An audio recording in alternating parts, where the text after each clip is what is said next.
Hello everyone, Thor here. I'm continuing the Halloween special. We're doing a bunch of horror movies.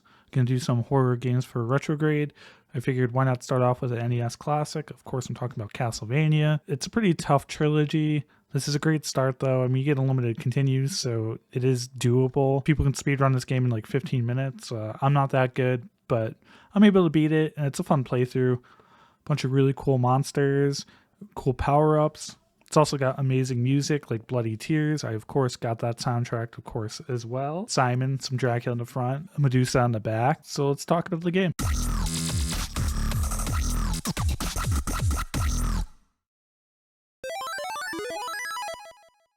So on the back of the box, it says Castlevania, enter at your own risk.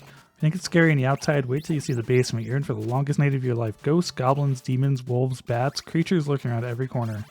As you descend deeper and deeper, they get thicker and thicker. Better stick close to the cavern floor. It's your only chance of finding a weapon or two. You're going to need them. Because when you finally meet the count, you know you'll be going for the jugular. So keep your courage, up your stakes, sharp, and say your prayers. So it's classic Konami side-scrolling. It's a really good game. It's great. The third one's probably the best one. We all know Simon's Quest should have been a really awesome game. It had a good idea, it just wasn't executed well. But it started off really strong. I'll get to Simon's Quest eventually. This one, it controls really well. The hardest part is whenever a monster hits you, you seem to gravitate to the nearest empty hole, or mostly you're going to be dying from falling into a pit rather than your life draining. That's just the nature of this game. Some really cool bosses. You fight Medusa, you fight the Frankenstein monster, you fight the mummy, you fight a lot of the Hammer horror creatures, except they're all listening to Dracula. You even fight the Grim Reaper, Death himself. The sub-weapons are cool. The knife is fine. The axe is a little... it arcs, it's kind of cool.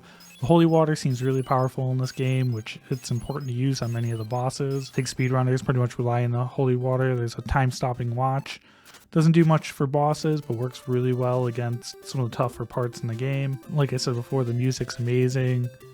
There's a few levels that definitely stand out, like the Bloody Tears song, and that's one of the cool things about Super Castlevania 4, is they redid a lot of the songs, and that's a great game. This is definitely a series I'd love to see come back. Lord of Shadows 1 I thought was really good. They had some good ideas there. It's unfortunate Lord of Shadows 2, not so good, but like I said, it's a pretty tough playthrough.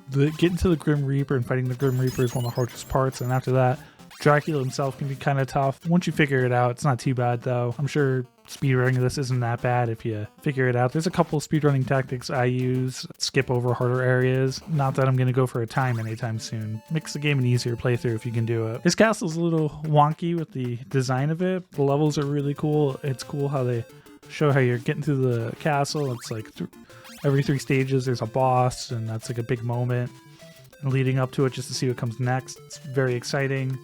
Still holds up today. I played it on the Anniversary Collection. I do own Castlevania, obviously. I also have it on my RetroPie, but I just figured I just play the Anniversary. It's just easier for recording wise. Though I'd like to go for some of the retro achievements sometime. I usually play hardcore mode, but that's a tough one. You gotta make it through the whole game without any game over, so I'm not that good at it yet. Maybe one day though. Let me know your favorite horror themed retro game. Give me some recommendations, and please like and subscribe if you haven't. Gonna definitely play a few of these, but got some more in store. Got some good games coming up this month alone. I'll be streaming those and doing reviews, so I'll see you all there. Anyway, Thor out.